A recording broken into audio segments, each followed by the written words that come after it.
ஓம் நம பார்வதீபதையே அரகர மகாதேவா. இன்று அப்பர் சுவாமிகள் திருநட்சத்திரம், சித்திரை சதயம். இன்றைக்கு அவிட்டம் இருந்தாலும் சித்திரை அப்புறம் வருது. நாளை வெடியற் காலையில் அந்த சதய நட்சத்திரம் இருக்கணும். அப்போ தான் அவர் முக்தி அடைஞ்சிருக்கார்.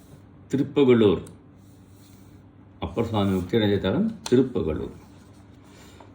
அங்கே நாளைக்கு காலையில் ஜோதியில் கலப்பார் சுவாமிகள். இன்றைக்கு அங்கே விழா கொண்டாடுவார்கள். அப்பர் சுவாமிகள் விழா எல்லாம் நடக்கும். நாமும் அப்பர் சுவாமிகள் பாடின ஓரிரு பதிவுகள் நினைத்து பார்க்கலாம் அப்படின்னு நினைக்கிறேன். பார்ப்போம். இப்பொழுது தச புராணம் என்று பெயர். தச புராணம், தசபுராணம் பாடியிருக்கார்.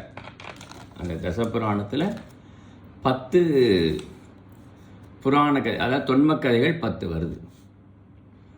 ஒரு பாடல் முழுவதும் அப்படி வரும்படியாக பாடியிருக்கார். பார்ப்போம். இது பழம்பஞ்சுரம் என்ற பண்ணில் அமைந்தது பாடல். பழம்பன்னுரம்ங்கிற பண்ணில் அமைந்திருக்கிறது. அதை நாம் பார்க்கிறோம்.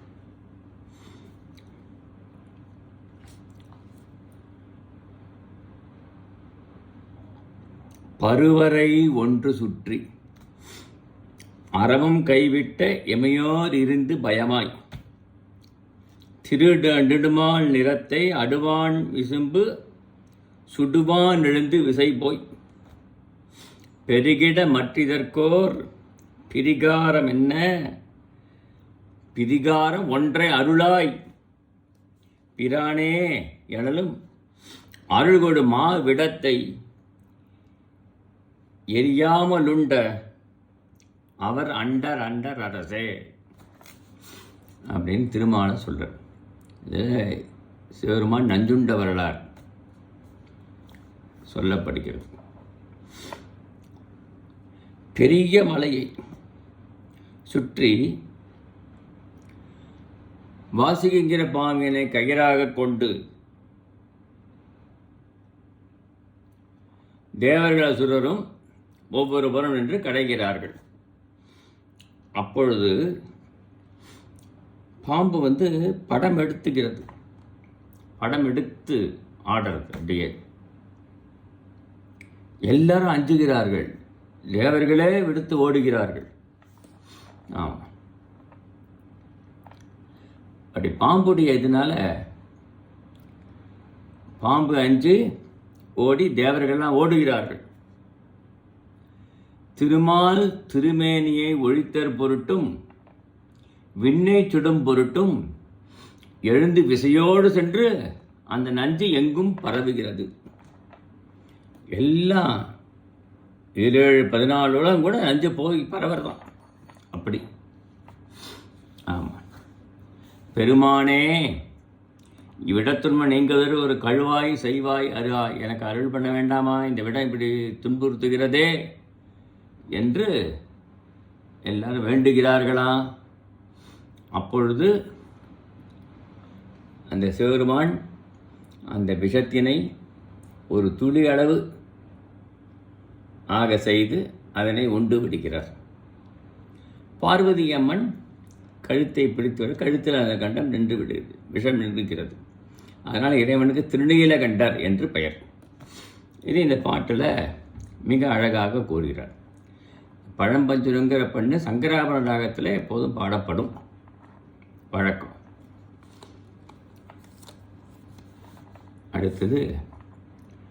அடுத்த பாடல்ல நிறவொளி வெள்ள மண்டி நெடு அண்ட மூட நில நின்று ததும்ப அதுவ பரமொரு தெய்வம் எய்த இது ஒப்பதில்லை இருபால நின்று பணிய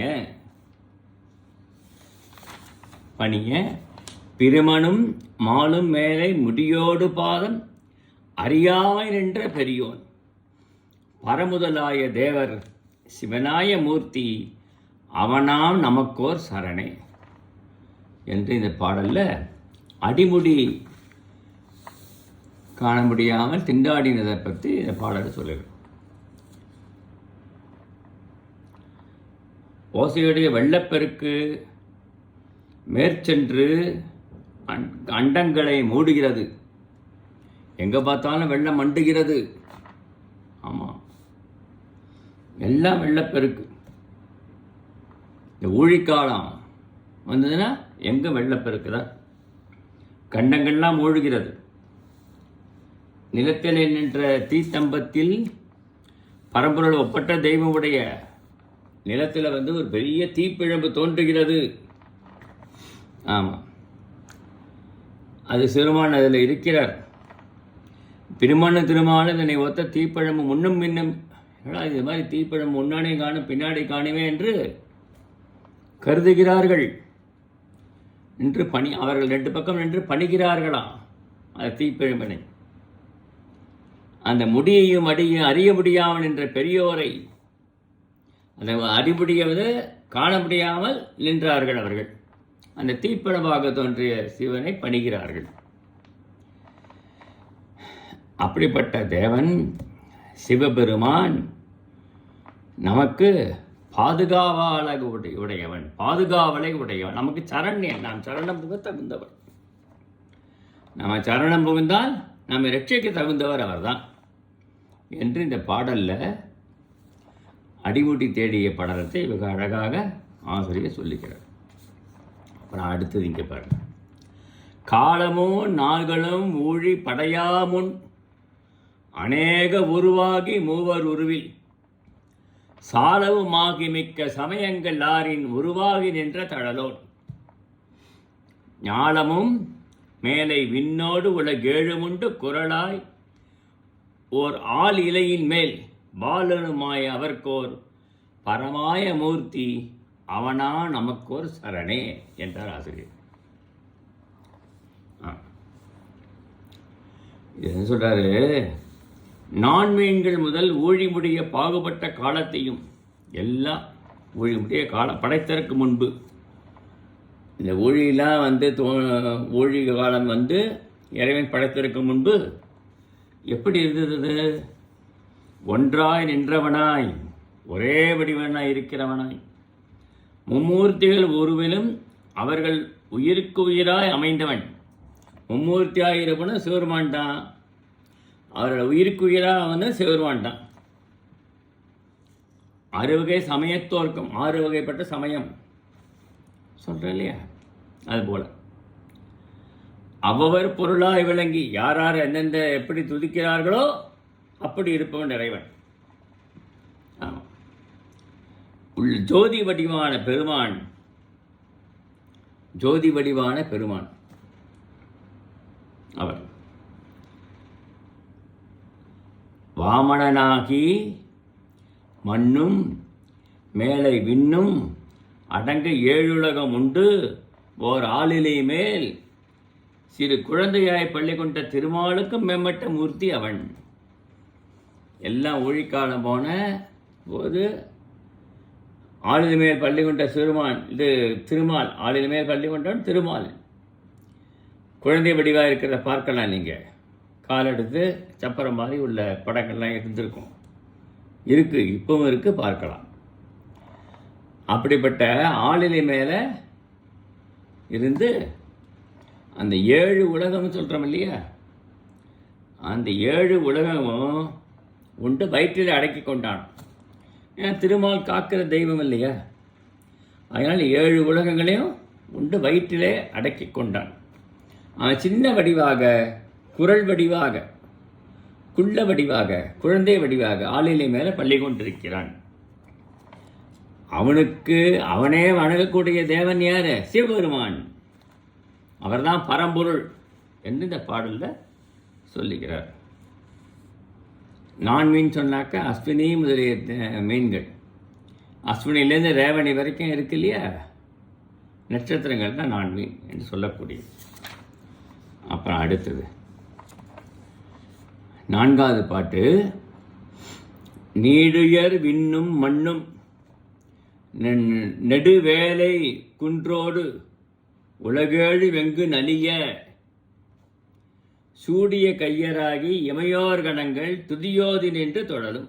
சூடிய கையராகி ஓடிய தாரகன் தன் உடலம் பிளந்தும் ஒழியாத கோபம் ஒழிய ஆடிய மானடத்து எம் அனலாடி பாதம் அவையான் நமக்கோர் சரணே. இந்த பாடல்ல தாரகனுடைய உடலம் பிளந்ததை பற்றி வெகு அழகாக குறிப்பிடுகிறார் ஆசிரியர். நெடித்து உயர்ந்த விண்ணும், நீண்ட இருக்கிற விண் ஆகாயம், மண்ணு இந்த உலகம், நெடிய கடல், மலைகளோடு 7 உலகம், நிறைய மலைகள் இருக்குது, 7 உலகம் இருக்குது, எல்லாமே முழுதும் வருத்துபவன் யாரு? தாரகன் என்ற அசுரன். கொடுமைகளுக்கு, அவனுடைய கொடுமைகளுக்கு ஆற்றாமல் தேவர்கள் எல்லாரும் சென்று குவிந்த கையினராக சிவாய நம சிவாய நம சிவாய நம என்று கொப்பிக்கொண்டு இறைவனை தொழுத அளவிலே தன் இறுதியை நினைத்து உயிர் தப்பி ஓடிய, அப்போ தாரகன் நினைக்கிறான், அவன் ஓடிட்டானான். அவன் ஓடி அவனுடைய உடலை பிளந்தும், அவன் உடலை பிளக்கிற எல்லாரும் சிவன் தஞ்சாமடைய உடனே தாரகன் உடலை பிளக்கிற யாரு? காளிகா தேவி. கோபம் நீங்காது கோபம் நீங்குதல் பொருட்டு அவன் என்ன செய்கிறான்? பெண்ணானதான் இறக்க வேண்டும் என்று வர வாங்கியிருக்கான். அம்பிகை காளியை வடிவெடுத்து அவனை கோர தாண்டமாடி அவனை கொன்று விடுகிறார். அப்படி கொன்று விட்டோம், கோபம் ஒன்று நீங்கவில்லையா? அப்போ காளி மகா ஆட்டம் ஆடுகிறாளாம். அந்த காளிகாதேவியுடைய ஆட்டத்தை அடக்குவதற்காக சிவபெருமானும் கோர தாண்டவம் புரிகிறார்.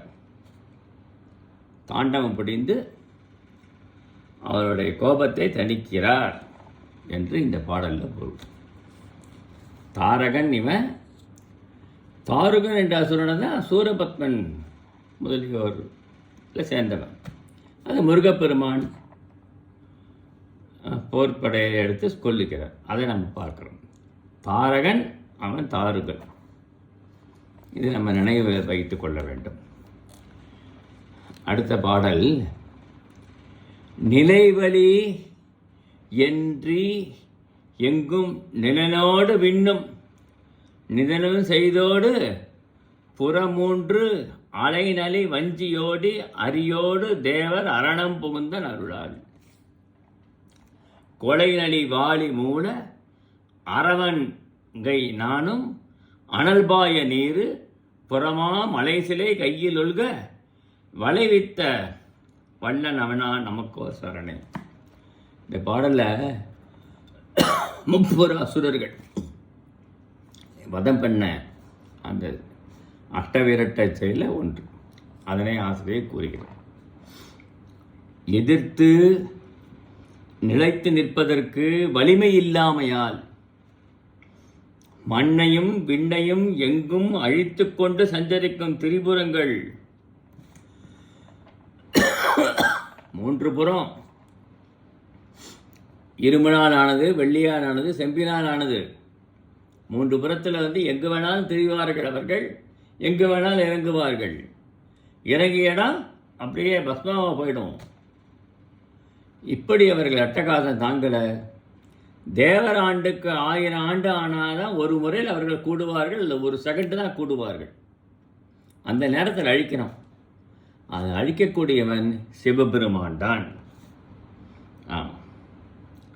அப்போது தேவர்களெல்லாம் சிவனை அடைக்கலம் புகுந்த உடனே தன் அருள் கடாட்சத்தினால அவர் தன் திருமாலாகிய அம்பில் அவர் தேவர்கள்லாம் பூமியே தேராக வருது, தேவர்கள்லாம் அதை காக்கிறார்கள், தேவர்களே தேராக வருது என்று வருகிற தேவாரத்தில்.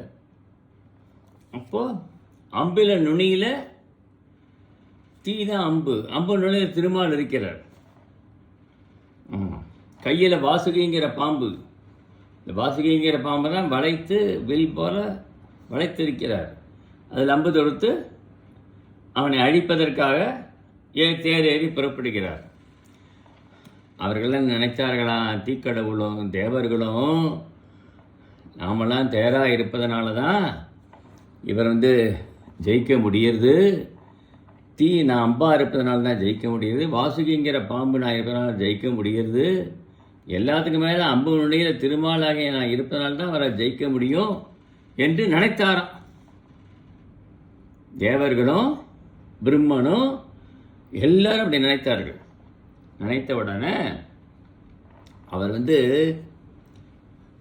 அம்புல எடுத்து நான் பூட்டியிருக்கார தவிர அம்பு எய்யவில்லை.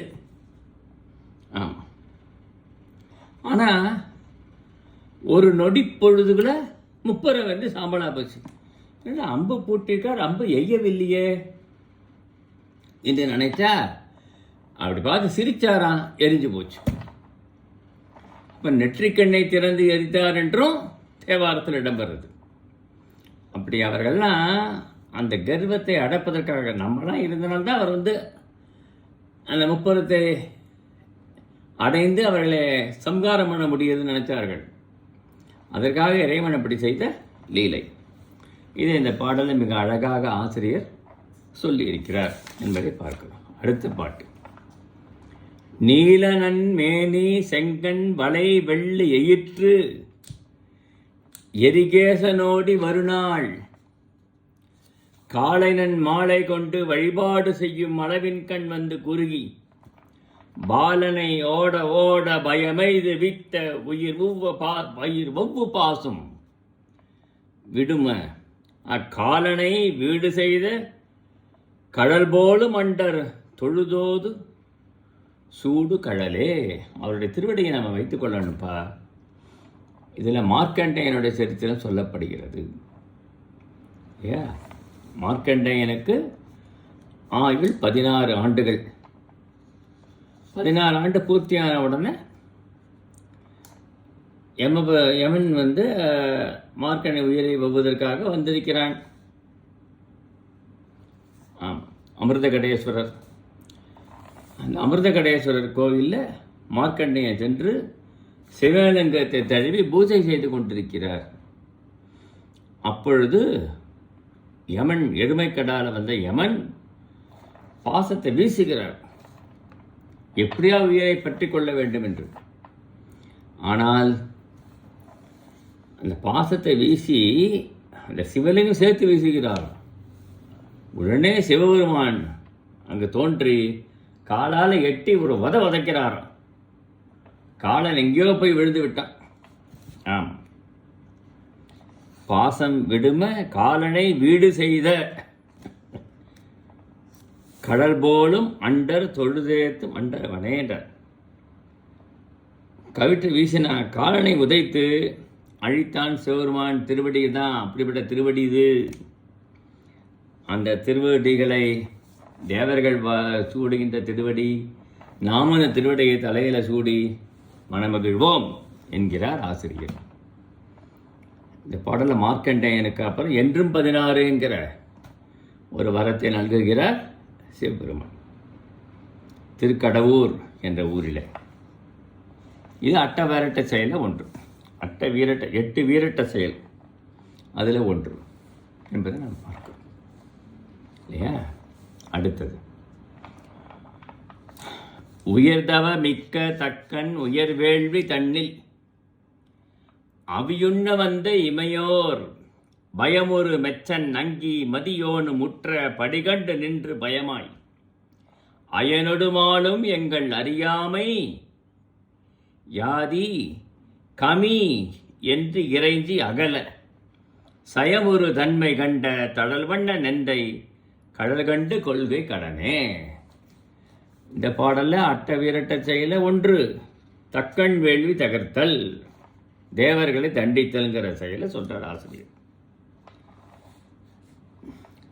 தவத்தில் மேம்பட்டவன் தக்கன், மிகச்சிறப்பான வேள்வி.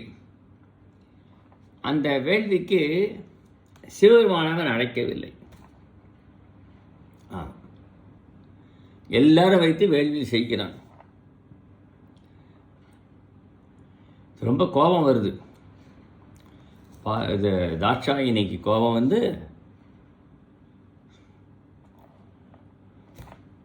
ரொம்ப கோபம் கொண்டு வர தன் தந்தையர் மேலே கேட்கிற. சிவன் நிந்திக்கிறான், சிவனை நிந்தனை செய்கிறான்.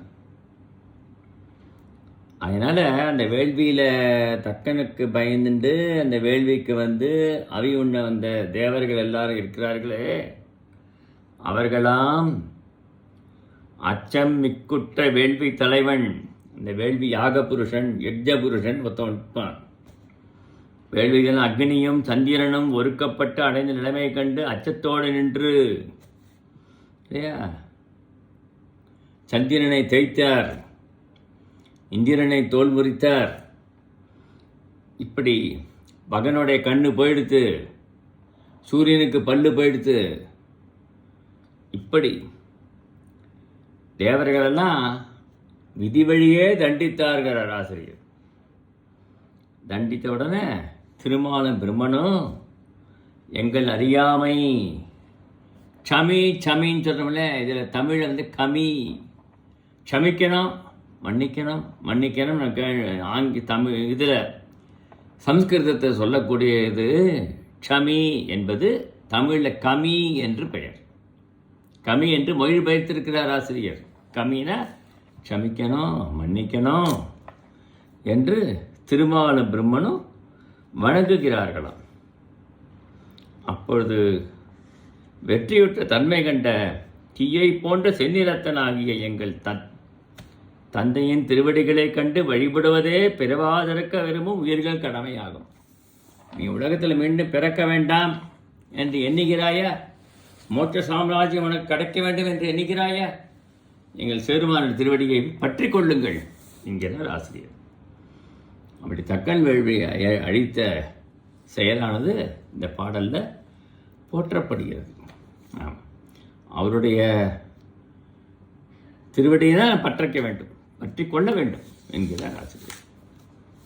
அடுத்தது நலமலி மங்கை நங்கை விளையாடியோடி நயனத்தலங்கள் கரமா உலகினை ஏழு முற்று இருள் மூட மூட இருள் ஓட நெற்றி ஒருகன் அலர்தர மஞ்சி மற்றை நயனங்கை விட்டு மடவால் இறைஞ்ச மதிபோல் அலர்தரு சோதி போல் அலர்வித்த முக்கண் அவனாம் நமக்கோ சரணை.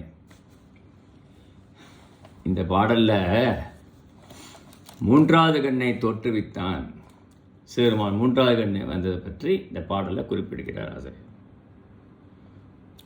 அழகும் பண்புமிக்க பார்வதி எம்பெருமானோடு ஒரு விளையாடிய பொழுது, அப்படி அவர்களை விளையாடி கொண்டிருக்கிற பொழுது அவனுடைய கண்களை கைகளால் பொத்தி விட்டாள். இறைவனுடைய கண்களை பொத்தி விடுகிறாள். 7 உலகங்களும் முழுதுமாக இருட்டு கவர்ந்து கொண்டு விடுகிறது. எம்பெருமானுடைய ஒற்றை நெற்றிக்கண் அந்த இருள் அகலமாறு திறக்க, அப்பொழுது கண்களை பொத்தினோடனே இருட்டாக போயிடுறது உலகமெல்லாம். அதனால் நெற்றியில் ஒரு கண்ணை தோற்றுவிக்கிறார் இறைவன். அந்த இருள் அகலமாறு அந்த கண் திறக்கிறது.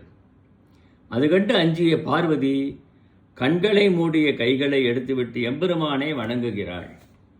அடாடா மன்னிக்கணும் அதை வணங்குகிறாளா. சந்திரனை போலவும் சூரியனை போலவும் என இரு கண்களையும் ஒளிவிட செய்த முக்கண் மூர்த்தியே நமக்கு ஒப்பற்ற அடைக்கலம். சிறுமாருடைய ஒரு கண் சூரியன், ஒரு கண் சந்திரன், நெற்றியில் உள்ள கண் அக்னி, தீப்பிழம்பு. அப்படிப்பட்ட முக்கண் மூர்த்தி தான் நமக்கு சரணமாக விளங்குபவர். அவரை சரணமடைவோம் என்று கூறுகிறார் இல்லையா? அப்படி பார்வதி தேவியோட உடல் அடங்கி அப்பொழுது நீர் பெருகியது, வியர்வை பெருகியது என்று சொல்லுகிறார்கள். அந்த வியர்வை தான் கங்கையாராக வெளிவந்தது என்று கூட வருகிறது. இப்படி அந்த மூன்றாவது தோற்றுவித்த தன்மம் இந்த பாடல். அடுத்தது, கழைபடு காடு தன்றல் குயில் கூவ அஞ்ச கணையோன் அணைந்து புகழும் மழைபடி வண்ண வெண்ணி மகவோனை விட்ட மலரான தொட்ட மதன் எழில்பொடி வெந்து வீழ எமையோர் கணங்கள் எரி என்று அஞ்சி அகல அழல்படு நெற்றி ஒற்றை நயனம் சிவந்த தடல் வண்ணன் நெந்தை சரணை. இதில் காமனை எரித்த தொன்மம். இதுவும் அட்ட வீரட்ட செயலில் ஒன்று. காமனை எரித்துக்கின்ற தொன்மம் வந்து அட்ட வீரட்ட செயலில் ஒன்று. பார்ப்போம். கரும்புகள் காடு போல வளர்ந்துள்ள கருப்பங்கொள்ளை ஆகிய தென்றல் உலாவுகிறது. குயில்கள் கூவுகிறது. 5 மலரம்புகளை உடையவன் அசோகமில் 5 மலரம்புகளை உடையவன் மன்மதன். நெருங்கி வந்து தனக்கு பக்கபலமாக இருப்பதாக கூறிய கார்மேக வண்ணனாகிய திருமாலை இந்திரனையும் விட்டு நீங்கிய மலரம்புகளை விடுத்த மன்னருடைய அழகிய உடல் சாம்பலாகிய தரையில் விழ அதனை கண்ட தேவர் கூட்டங்கள் நெருப்பு என்று சொல்லி அஞ்சி நீங்குமாறு நெருப்பை வெளிப்படுத்தும் நெட்டின் ஒற்றைக்கண் சிவந்த தீ நிறத்த வண்ணனாகிய எங்கள் தந்தையே சிறுவானே நமக்கு சரணம். இல்லையா? இவர் தட்சிணாமூர்த்தி வடிவமாக தியானத்திலிருந்து விடுகிறார் சிறுமான். சூரபத்மன் முதலுடைய அட்டகாசம் தாங்க முடியல. அண்ட சராசரங்கள்லாம் இவர் நெற்றி அப்படி யோக நிலையிலேருந்து வெளியில் அதான் முருகப்பெருமான் தோன்ற முடியும். இப்படி யோக நிலையில் இருக்கிற சிறுமானை என்ன செய்யறது? யார் பயப்படுகிறார்கள். அப்பொழுது தேவர்கள் திருமால் பிரம்மன் எல்லாரும் சேர்ந்து மன்மதனை நீ மலரம்பு எடுத்து விடுப்பா அவர் மேலே என்று மன்மதனுக்கு சொல்கிறான். மன்மதன் சொல்கிறான், ஐயா எனக்கு வேண்டாம்ப்பா, நீ அவர் மேலே மலரம்புகளை விட்டு அவருடைய யோக நிலையை கலைக்கிறாயா, இல்லை நாங்கள் உன்னை கொண்டு விடட்டோமா அப்படிங்கிறார்கள். பார்த்தா சிறுமான் அவருடைய கையினால் சாவதே மேலப்பா, உங்களோட கையில் சாவதை விட என்று சொல்லி அவன் வருகிறான். கிளியை வாகனமாக உடையவன் மலரம்புகளை காமன் விடுகிறான். விட்ட உடனே நெற்றிக்கண்ணை திறக்கிறார் பகவான். அதில் அங்கேருந்து தீ அவன் மன்மதனை எரித்து சாம்பலாகி விடுகிறது. மன்மதன் சாம்பலாக போயிட்டான். உடனே ரதிதேவி இறைவனை வணங்குகிறாள். இறைவா, தேவர்கள்லாம் செய்கிறது நான் போகமாட்டேன்னு சொன்னால் இவர்களெல்லாம் சேர்ந்து அனுப்பிவிட்டார்களே, இப்படி என்னுடைய கனவுகளெல்லாம் பண்ணிட்டேப்பா, நான் என்ன செய்யறதுன்னு உடனே அது புரிந்த அம்மா, மன்மதன் அனங்கன், யார் கண்ணுக்கும் தெரிய மாட்டான் இனிமே, ஆனால் உன்னுடைய கண்ணுக்கு மட்டும் தெரியுவான் என்று அருள் பண்ணார். உன்னுடைய கண்ணுக்கு மட்டும் தெரியும்,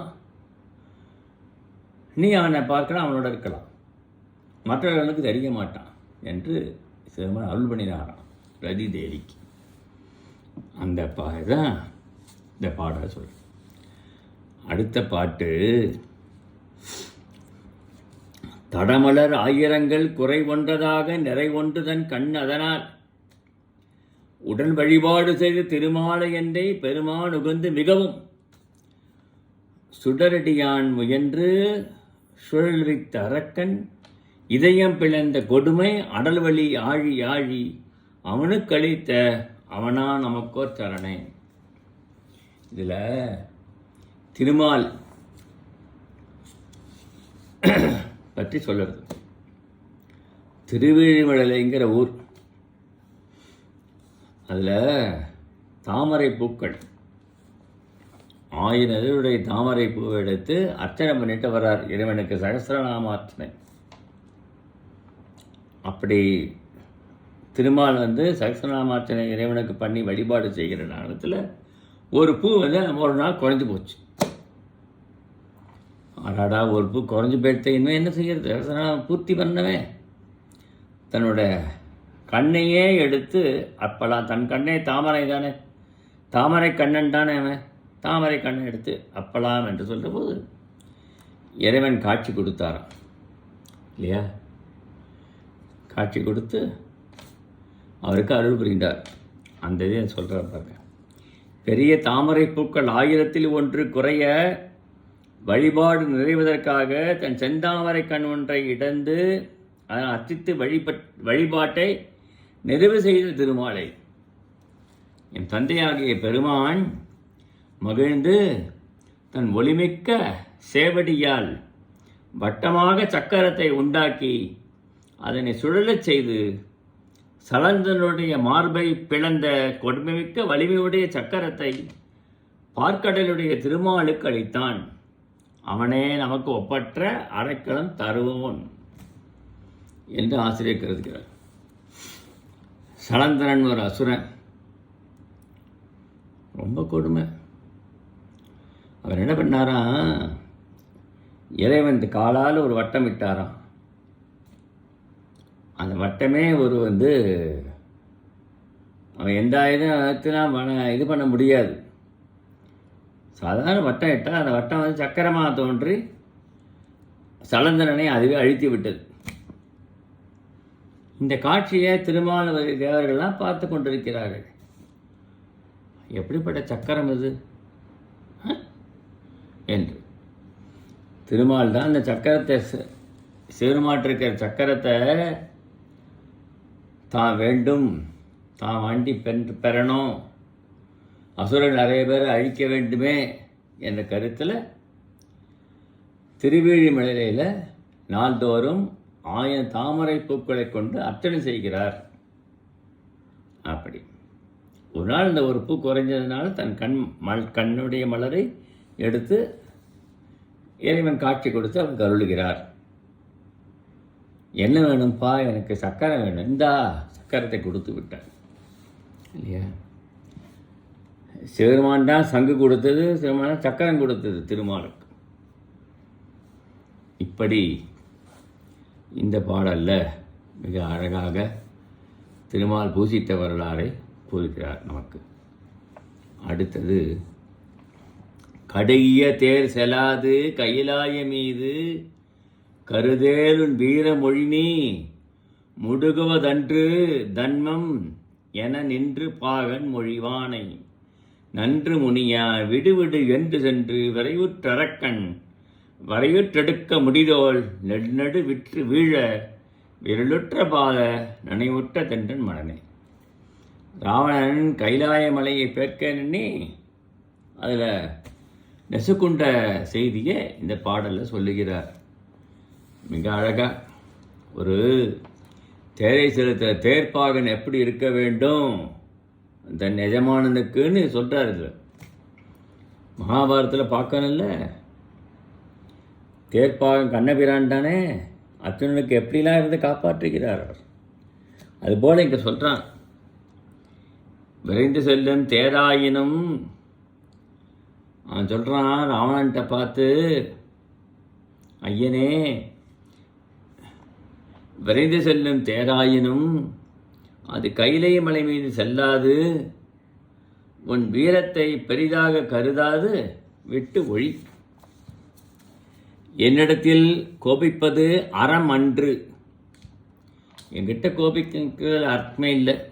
கைலை மலை அவ்வளோ பெருசு, அதில் அது உனக்காக தள்ளி போகாது. அதெல்லாம் விடு, சிறுமான் விட்டு இருக்கிற மலை இது, நீ வணங்குற சிறுமான் அப்படின்னு உடனே அவன் சொல்கிறான், பாகனை தேரை சொன்னேன்ட்டு தேரை செலுத்து தான் அவனை சொன்னேன்னு தவிர எனக்கு புத்திமதி சொல்ல வேண்டானே என்று கோபம் கொண்டு அப்படியே வெகு வேகமாக சென்று அந்த கைலாய மலையை பேர்ப்பதற்காக முற்படுறான். ஆமாம், அங்கே பார்வதி தேவி ஊடல் நீக்கிறது.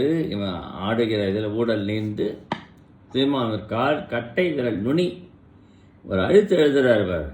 அப்படியே அவனோட கையை அப்படியே அதில் மாட்டின்னு கைலாய மலைக்கு இடுக்கில் மாட்டிக்கொண்டு கத்தறான். ஓன்னு அழறான், கத்தறான். அதனால தான் ராவணன் என்று அவனுக்கு பேர். இப்படி பலகாலம் அங்கே அழறான், என்ன செய்யுதுன்னு தெரியாமல். அப்போ அங்கே வந்த பெரியோர்கள்லாம் வாகீச முனிவர் என்பவர், அப்பா ஏன் இப்படி அழற? உனக்கு சாமகானம் தெரியும் அல்லவா? சாமகானத்தை பாடுப்பா, இறைவன் அருள் பண்ணுவாருன்னு முன்ன எப்படி பாடுவேன்னு பார்த்தான். 10 தலையில் ஒரு தலையை கிள்ளினா நரம்பு எடுத்து வீணையாக சாமவேதத்தை பாடி பாடி பாடி பாடி இறைவனை மனம் குளிர்வித்து அவனுக்கு அருள் பண்ணினான்.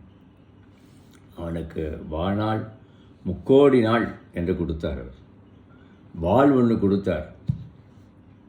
இப்படி தான் அவனுக்கு அருள் செய்தாராம் சிவபெருமான். இப்படி ராவணனுக்கு அருள் செய்த சிவபெருமான் என்று இந்த பாடலில் நாவுக்கரசர் பெருமான் பல துன்பங்களை சொல்லியிருக்கிறார். அதையும் என்னால் இன்றைவருக்கு எல்லாருக்கும் புரியும்படியான ஒரு எளிய நடையில் நான் சொல்லினேன். மகிழ்ச்சி. வணக்கம்.